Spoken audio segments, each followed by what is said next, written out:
Ei pessoal, hoje nós vamos ler o capítulo 2, Crucificando os Sonhos. Em Homem-Aranha 2 de 2004, o melhor filme de super-herói já feito, Tia May fala para Peter umas verdades sobre heroísmo. Devido à crise de identidade, ele estava perdendo seus poderes e voltando a viver uma vida normal.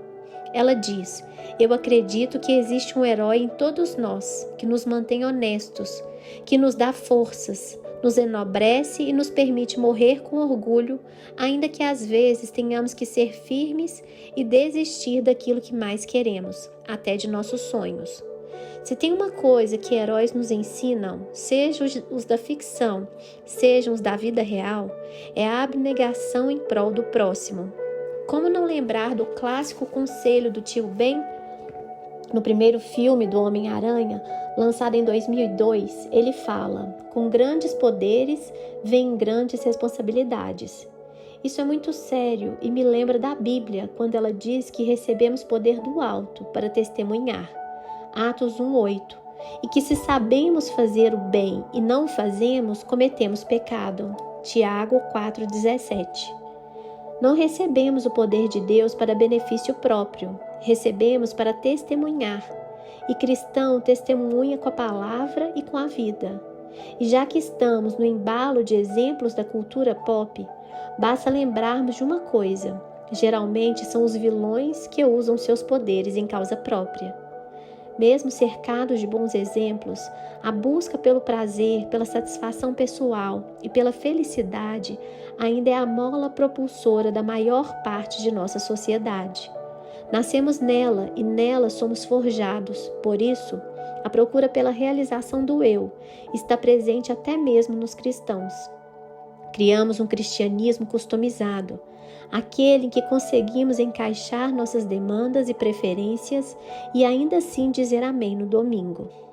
Nessa religião, colocamos tantas camadas por cima da mensagem de Jesus que o simples "vem e siga-me" é abafado pelas imagens de Cristo como psicólogo, médico, guru, coach, revolucionário, filósofo e por aí vai.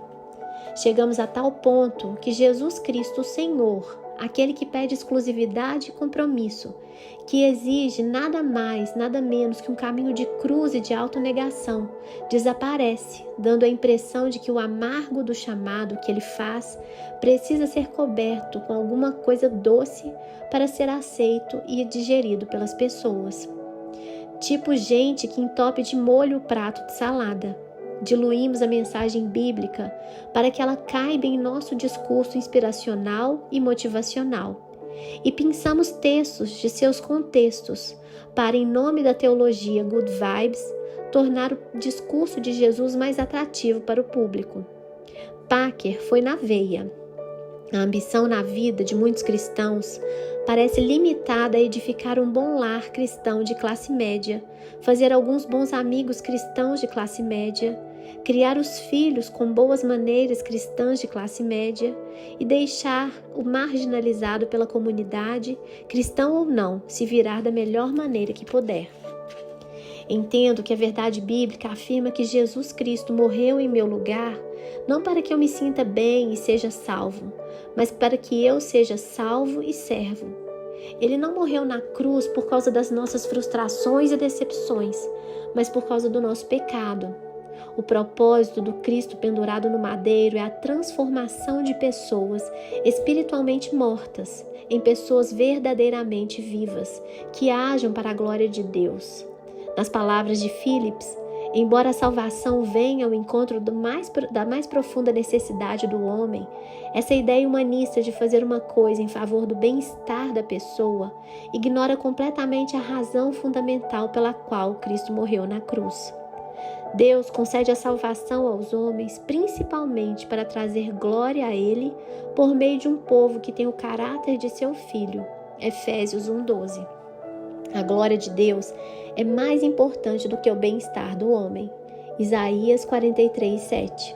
Veja bem, eu não pretendo ser insensível. Creio que a mensagem bíblica conforta os corações. Inclusive, diferente de outros pensadores que também falaram mensagens de conforto, Jesus convidou os cansados e sobrecarregados para estar em sua companhia. Mateus 11, 28.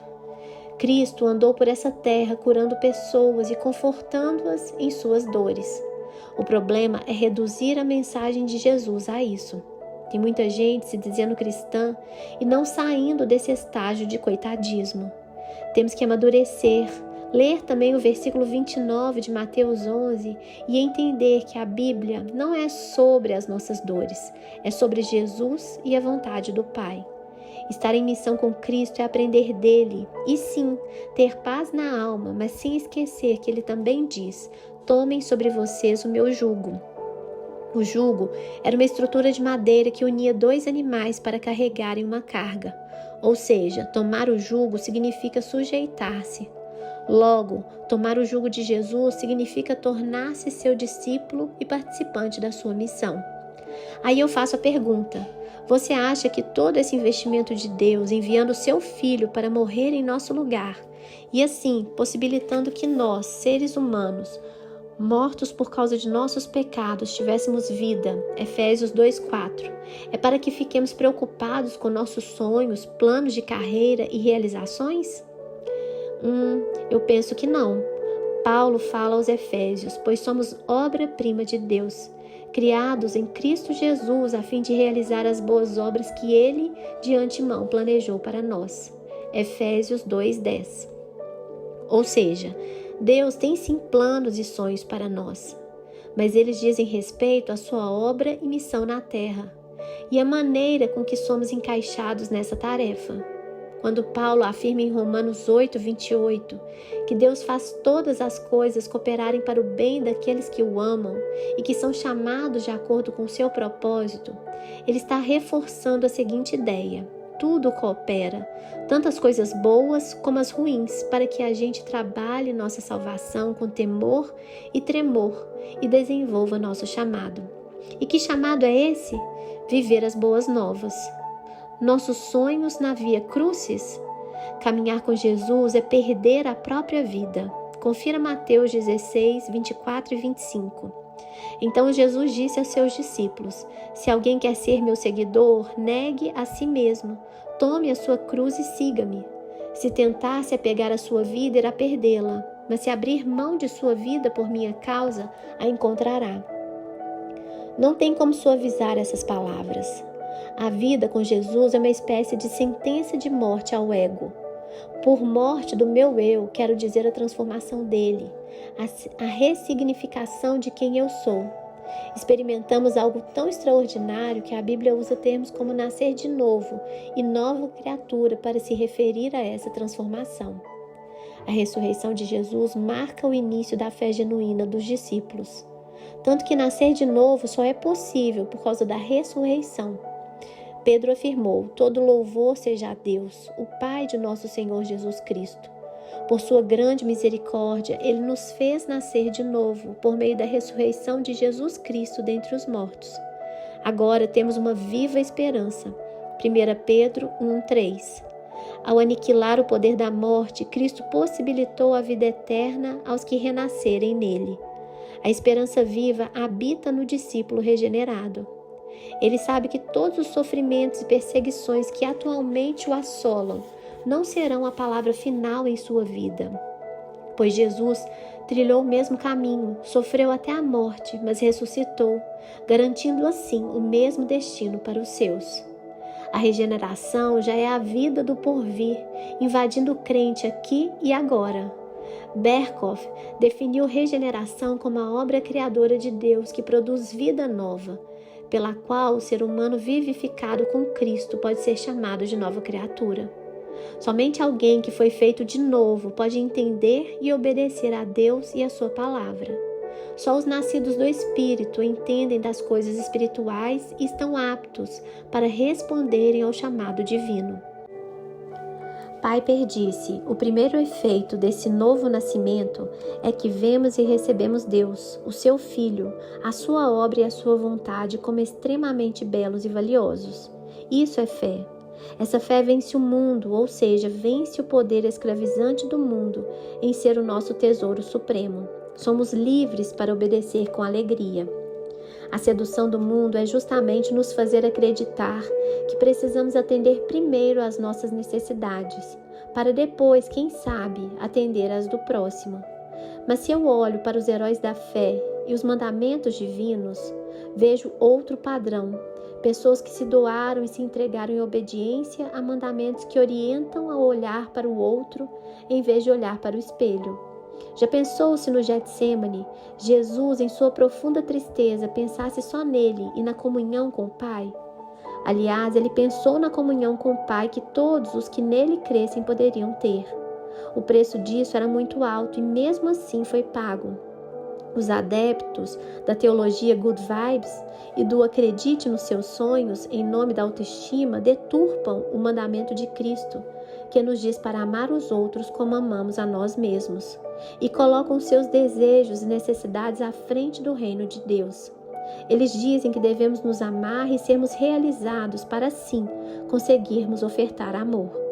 Nessa busca pelos seus sonhos vivem um cristianismo diluído. Por isso, não faz sentido inverter o mandamento dado em Mateus 22:39.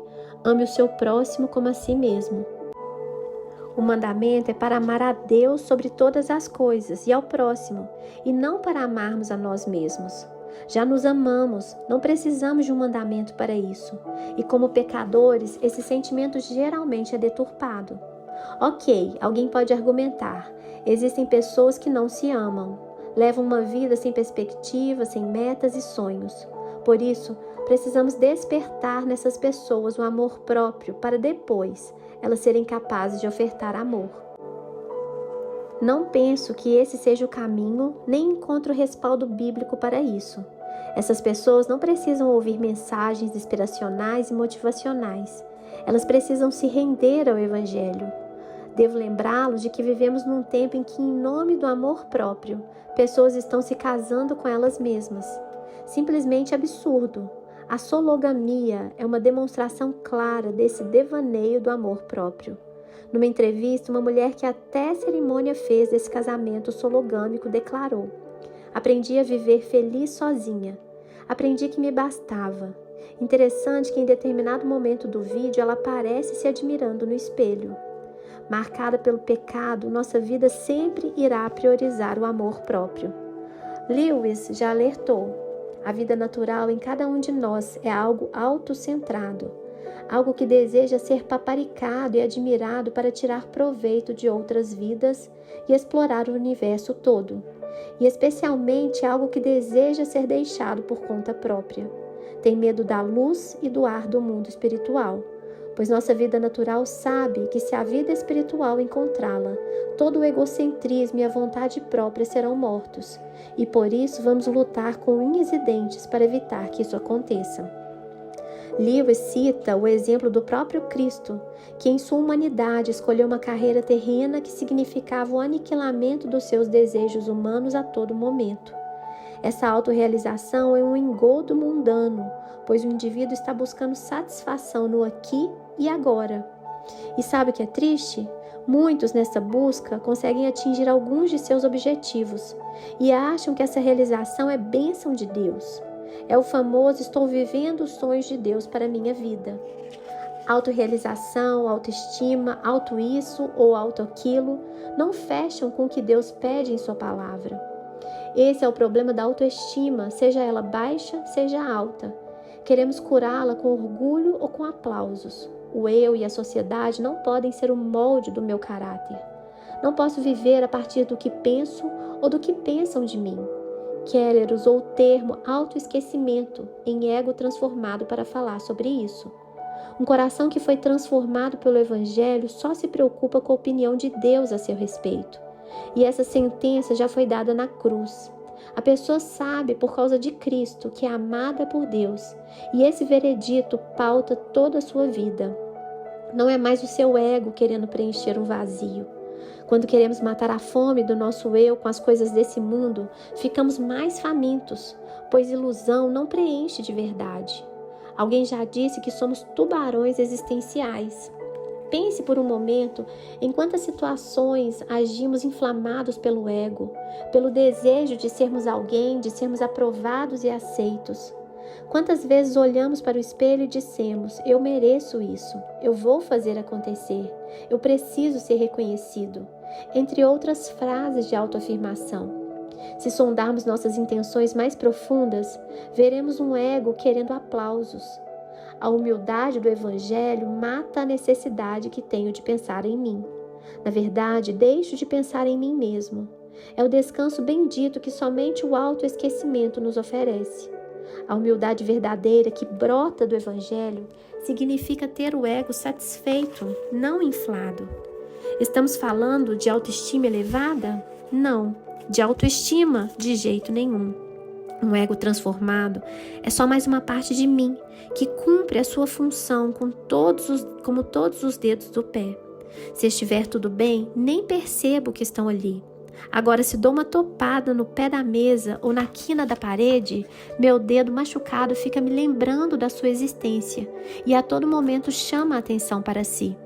Assim também é o ego do ser humano, sem o novo nascimento, quer sempre estar no centro das atenções. O ser humano deve encontrar sentido na vida porque Deus o ama e o criou para uma obra. Em Mateus 6, é a busca pelo reino de Deus e a sua justiça que traz realização ao ser humano. Quando entrego minha vida para Cristo, descubro o amor e uma missão. Isso me preenche, me dá uma meta definida. Tema a Deus e obedeça aos seus mandamentos, pois esse é o dever de todos. Eclesiastes 12:13. Repito aqui o resumo que Jesus fez do Antigo Testamento. Ame o Senhor seu Deus de todo o seu coração, de toda a sua alma e de toda a sua mente. Este é o primeiro e maior mandamento. O segundo é igualmente importante. Ame o seu próximo como a si mesmo. Mateus 22, de 37 a 39. Leia o que Paulo escreve aos Coríntios. Ele morreu por todos, para que os que recebem sua nova vida não vivam mais para si mesmos, mas para Cristo que morreu e ressuscitou por eles. 2 Coríntios 5:15. Não viver para si mesmo é autoesquecer-se. Que Deus abençoe você e até o próximo capítulo.